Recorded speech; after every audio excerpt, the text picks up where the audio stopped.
Mgbe onye na-emebi iwu si na mmebi iwu ya nke o mehieworo chigharịa mee ihe ekpere n'ikpe na ezi omume, ya onwe ya ga-eme ka mkpụrụ obi ya dị ndụ. Onye-nwe-ayi Chineke anyị ka obi ebere niile na mgbaghara niile dịrị, n'ihi na anyị enupụwo isi n'okpuru ya. Anyị agaghị ka olu Jehova bụ Chineke anyị ntị ijegharị n'iwu ya niile nke o tinyere n'iru anyị. M ga-ebili jekwuru nna m ga-asịkwa ya, Nna, emehiewo m megide eluigwe n'iru gị, ekwesịghị m ka akpọkwa m nwa gị ọzọ. Ọ bụrụ na ya sị na ya enweghị mmehie, anyị na-eduhie onwe anyị, eziokwu ahụ adịghịkwa n'ime anyị. Ọ bụrụ na ya ekwupụta mmehie anyị, ọ bụ onye kwesịrị ntụkwasị obi, bụrụkwa onye ezi omume, ka o wee gbaghara anyị mmehie anyị, sachapụkwa anyị ajọ omume niile. Ya mere, ụmụnna m hụrụ n'anya nke ukwuu, akwụkwọ nsọ na-ezi anyị n'ebe dị iche iche ka anyị kwere ọtụtụ mmehie anyị na ajọ omume anyị, ka anyị kwupụta ha, ka anyị ghara izobe maọbụ kpuchie ha n'iru Chineke bụ nna anyị nke eluigwe, nke pụrụ ime ihe niile. Kama ka anyị kwupụta ha n'obi dị umeala, nke nwayọọ, nke nchegharị na nke ịnụ okwu, ka anyị wee nata mgbaghara mmehie anyị site n'obi ọma ya na ebere ya na-adịghị agwụ agwụ.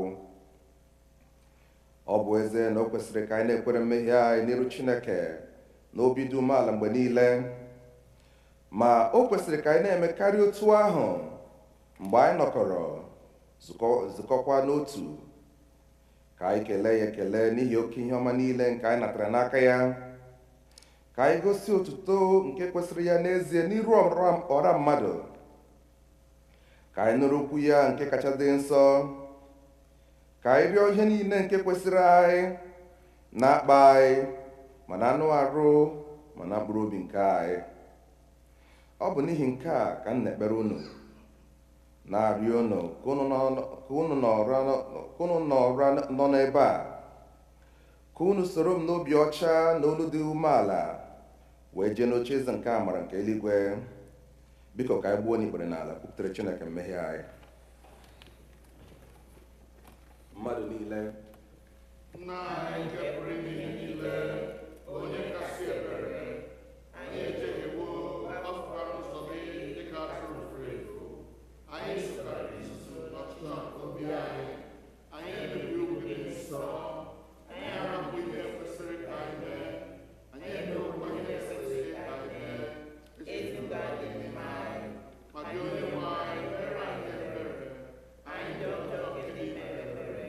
Chineke ọpụtara ihe ọjọọ ha mere, kwaghachi ndị na-echegharị uche ha, dịka nkwa nke ikwere mmadụ niile n'ime Kraịst Jizọs Onye-nwe-anyị. Wee nna nke kasị ebere n'ihi ya, ka anyị wee si ugbu a dịkwa n'iyi Chineke na nke ezi omume na ndụ anyị udo, ka otuto wee dịrị aha nsọ gị. Amen. Chineke nke pụrụ ime ihe niile, Nna nke Onye-nwe-anyị Jizọs Kraịst, onye na-achọghị ọnwụ nke onye mmehie, kama ka o si n'ajọ omume ya pụta ka o wee dị ndụ, onye were ike na iwu nye ndị ozi ya ka ha gụkwara ndị ya ntọpụ na mgbaghara mmehie ha ebe ha chegharịrị. Ọ ga-agbaghara tọpụkwa ndị niile chegharịrị n'ezie, ndị na-ejighị aghụghọ kwere oziọma ya dị nsọ. N'ihi nke a ka anyị rịọ ya ka onye anyị ezi nchegharị na mmụọ nsọ ya, ka ihe niile nke anyị na-eme ugbu a tọọ ya ụtọ, ka ndụ anyị fọdụrụ wee si ugbu a na-adị ọcha na nsọ. N'ikpeazụ, ka anyị wee bịa n'ọṅụ ebighị ebi nke ya, site na Jizọs Kraịst bụ Onye-nwe anyị. Amen. Nna anyị nke bi n'eluigwe, ka aha gị dị nsọ, ka alaeze gị bịa, ka eme ihe ị na-achọ dịka esi eme ya n'eluigwe, ka emekwa ya otu ahụ n'ụwa. Nye anyị nri taa nke ga-ezuru anyị ụbọchị taa. Gbaghara ihe ọjọọ niile anyị mere, otu anyị onwe anyị si gbaghara ndị mere ihe ọjọọ. Edubala anyị n'ime ọnwụnwa, dọpụta anyị n'aka ajọ ihe, n'ihi na alaeze bụ nke gị, na ike na otuto mgbe niile mgbe niile. Amen. Onye-nwe anyị meghee okpukpuru ọnụ anyị. Chineke zọpụta anyị ọsọ ọsọ. Otuto dịrị Nna na Ọkpara na Mmụọ Nsọ.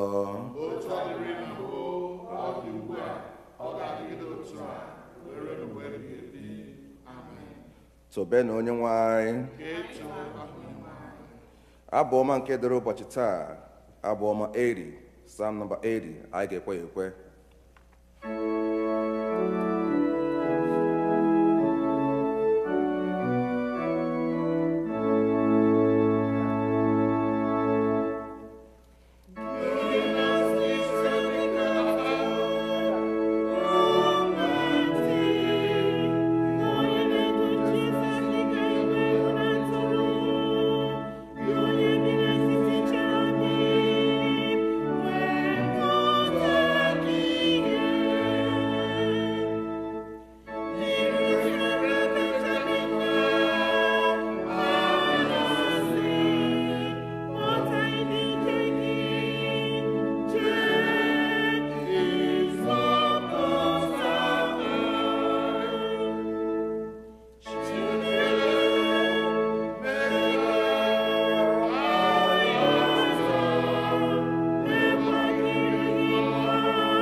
Ka anyị nụrụ ihe mmụta nke mbụ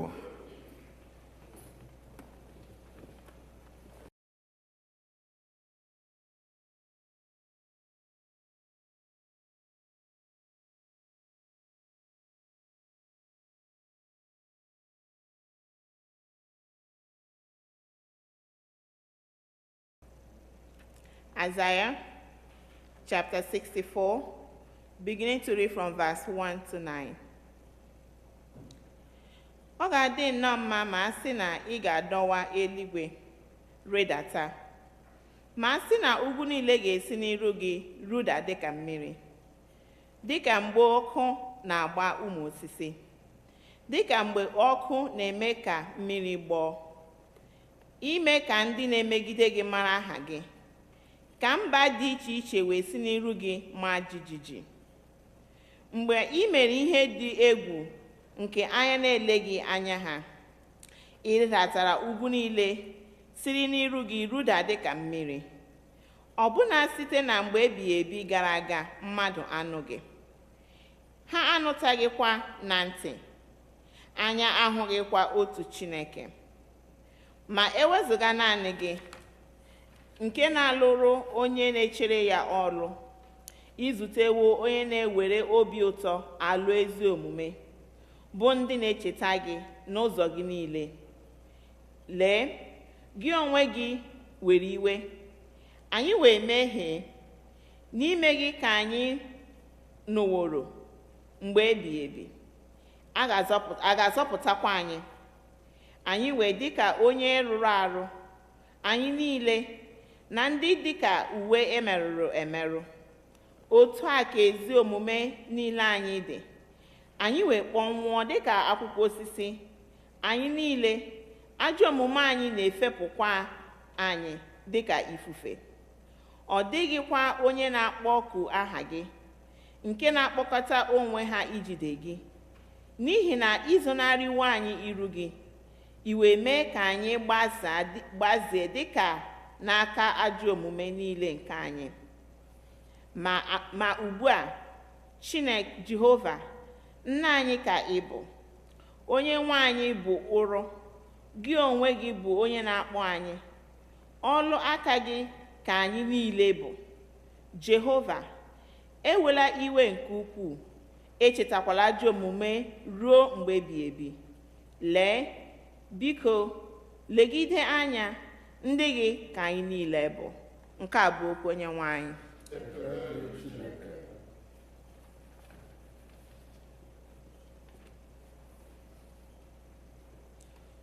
Deum Laudamus.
ọgụgụ nke abụọ.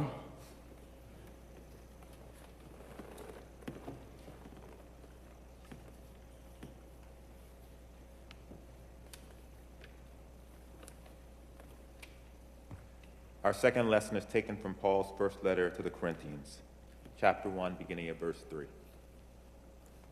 Grace to you and peace from God our Father and the Lord Jesus Christ.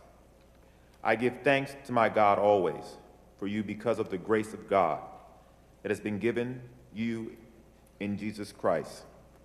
For in every way you have been enriched in him, in speech and knowledge of every kind, just as the testimony of Christ has been strengthened among you, so that you are not lacking in any spiritual gifts as you wait for the revealing of our Lord Jesus Christ. He will also strengthen you to the end, so that you may be blameless on the day of our Lord Jesus Christ. God is faithful.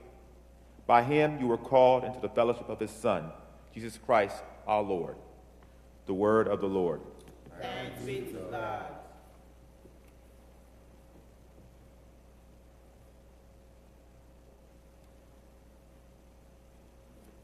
Anyị ga-akwado ịnụ okwu Chukwu site n'ịbụ abụ 226, hymn number 226.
Ekpere Chineke. Onye Kraịst achọla ụra, nụrụla onye nzọpụta gị ịnọ n'etiti ndị iro. Chee nche, kpee ekpere.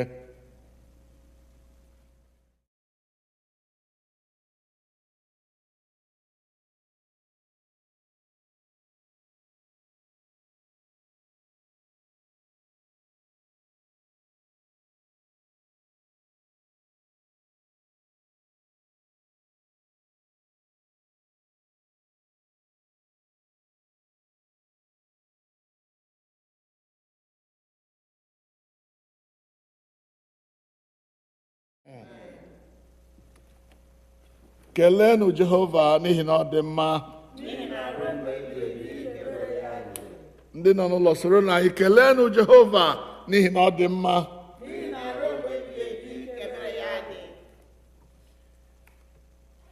Let me begin today's message by thanking all of you, members and friends of All Saints Igbo Anglican Church, for a wonderful outcome and performance during our virtual Harvest Thanksgiving service last Sunday.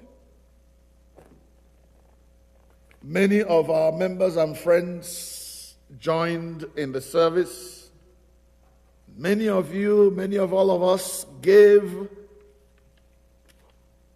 to the glory of God and for the sustenance of His ministry here among us.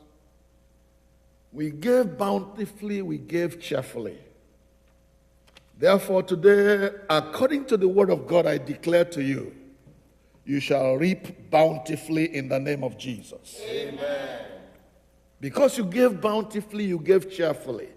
According to the word of God, you shall reap bountifully. I say in the name of Jesus. Amen.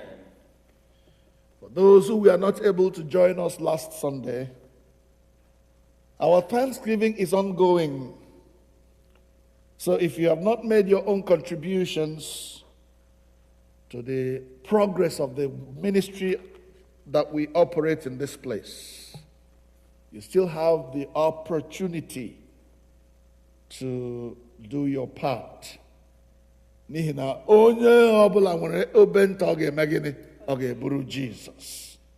Each one of us has his own cross that he must carry for Christ. So do not fail to carry your own cross. Today is the first Sunday of Advent. And Advent is the beginning of the church year. As a matter of fact, today is exactly the first day of the church year. And during this season of Advent, the church calls on its sons and daughters to come out and begin to remember and think about the fact that their Lord and Master Jesus Christ will come again to earth. That Jesus will come again. That is what we focus on mainly during the few Sundays of Advent. In this season of Advent, we begin by reminding all Christians everywhere that we are strangers and pilgrims on earth, and that a day is coming when our Lord Jesus Christ, who visited planet Earth, taught about the kingdom of God, both by his word and by his life, who suffered and died on the cross of Calvary to purchase our salvation, who was buried, who rose from the grave the third day, and who ascended to the right hand of God, that this same Jesus will come again, and his mission this second time is to take his church to be with him in heaven, as we hear in John chapter 14, verses 1 to 6. Do not let your hearts be troubled, he said to his disciples. Believe in God, believe also in me. In my Father's house there are many mansions. I go to prepare a place for you, and when I go to prepare that place for you, I will come again to take you to myself, so that wherever I am, you may be also. This season is the time when we emphasize that promise that Jesus made to his church before he departed the first time he came. We remind the church of that promise because we need to get ready for it. We remind the church to get ready because we do not know, no specific time is given us about when he will come. On this first Sunday of Advent of 2020,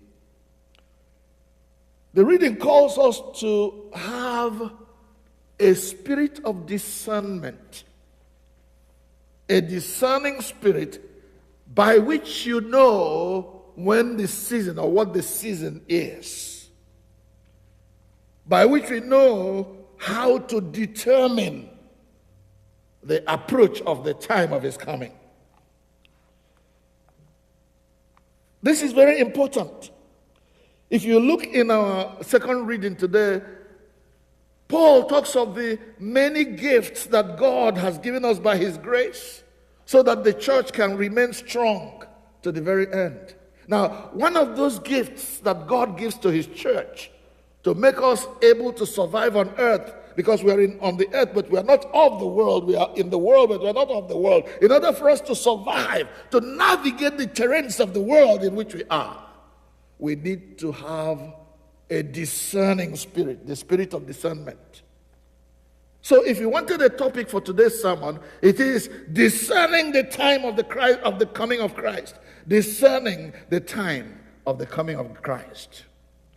And beloved ones, we don't only need to discern the day or the time of the coming of Christ. We need to have this spirit of discernment because it is going to guide us. This spirit of God is going to guide us. This gift of God, this gift of discernment is going to guide us through everything we are doing. Let me be an Igbo man and tell you one of our folk stories that we used to tell when I was so young. The story is told about the he-goat Nwampi. Nwampi went to a funeral ceremony. And you know, in those days, this he-goat was the usual animal that was killed when a great man had died. So Nwampi goes to this funeral service or funeral ceremony. And as he communicated and interacted with the people who came to this same ceremony, what he was hearing was, "Put on one people, put on one people, nihina, oh ya anu kachama, ibiri onya." In other words, bring the he-goat and let's kill him because this he-goat is the most appropriate animal to kill for the dead person. As Nwampi was interacting with people, he will be hearing this same story, this same song. Bring Nwampi and let's kill him. Bring Nwampi and let's kill him. By those discussions going on, those conversations going on, Nwampi determined that it was time to leave the arena. Why? Because Ebelebem Cherenti, I say, put on one people. Let me go so that they don't kill me before my time. Ebelebem Cherenti, he said, put on one people. Alalam, Abihabia Prombu, Mbogem Nerubel. You see, it's a folk lore, maybe made up, but the lesson of this is that even Nwampi knew how to determine the time. He knew how to discern when it was time to leave the arena so that he can survive. Only a tree hears that they are coming to cut him down and remains